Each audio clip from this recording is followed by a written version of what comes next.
make mochi. Ooh!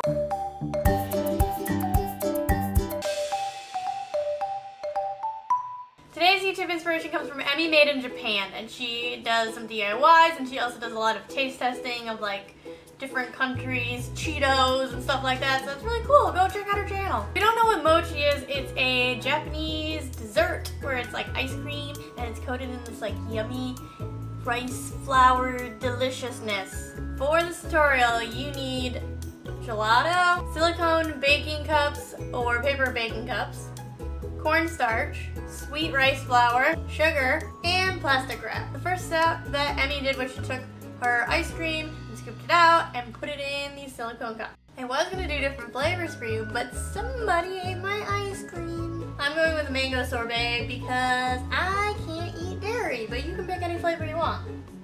Emmy suggested making the bottom flat, which is going to be a little bit harder for me because I don't have a flat scoop.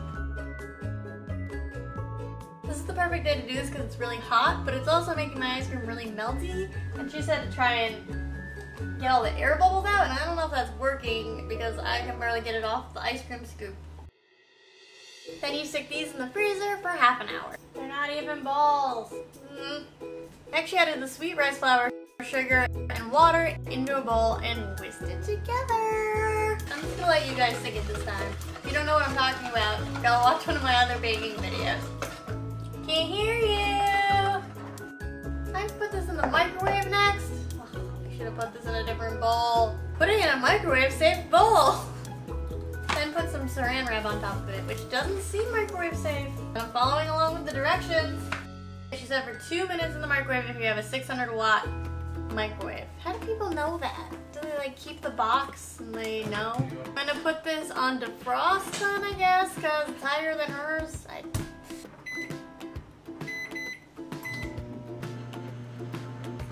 5, 4, 3, 2, 1.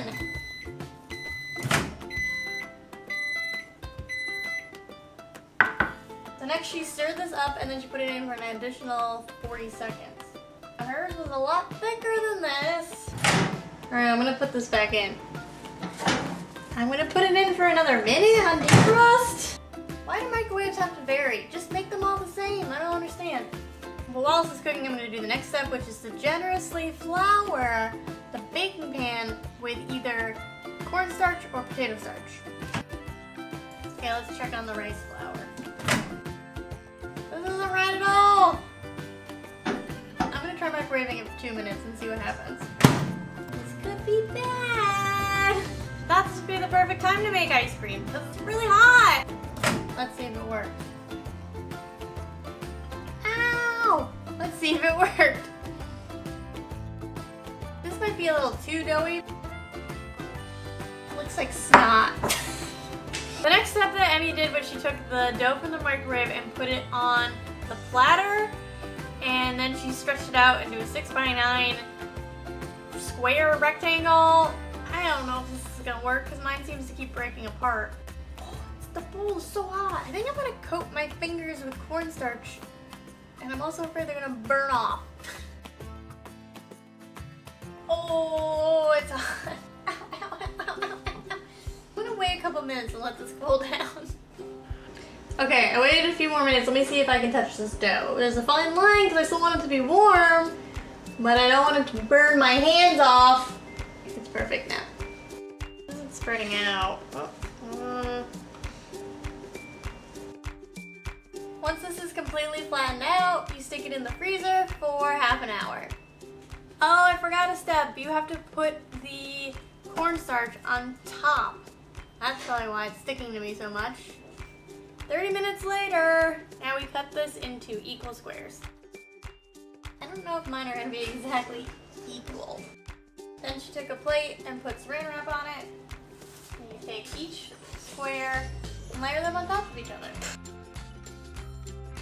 It's a mochi sandwich.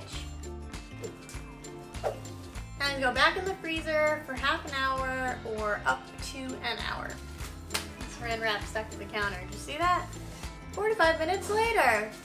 Now we have to take our mochi sandwiches, put them in a muffin tin, and then put the ice cream in them and put them back in the freezer. First she took a piece of saran wrap and stuck that in each cup. She's actually using a mini muffin tin, so I hope that this doesn't ruin anything, that I'm using a regular one. Uh-oh, these are completely melted. They're not balls at all. It's really hard to get the mochi around the ice cream. Wrap it up into a little ball. My friend Kat, who some of you may know from other videos, went to Japan about 2 years ago, and when I told her the other day I was making mochi, she showed me a video of these dudes in Japan making it, and they were whacking it with a hammer. I don't feel too bad that mine's not super flat. Then they go back in the freezer for an hour. I did it. I made mochi. Now it's time to test it out. You can probably slice it in half or just eat it.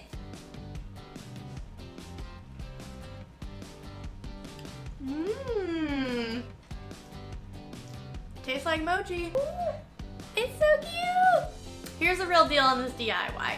Tip number 1, use a smaller ice cream scoop because it was harder to put the bigger scoops into the mochi later. Tip number 2, I would definitely use the silicone baking cups. They helped a lot when I had to get the ice cream out, and they made the bottom flat, so you don't even have to try and make it flat. You can skip that part. Tip number 3, I would make sure to try to make it as thin as possible because I think that the mochi that I put around is a little bit too thick.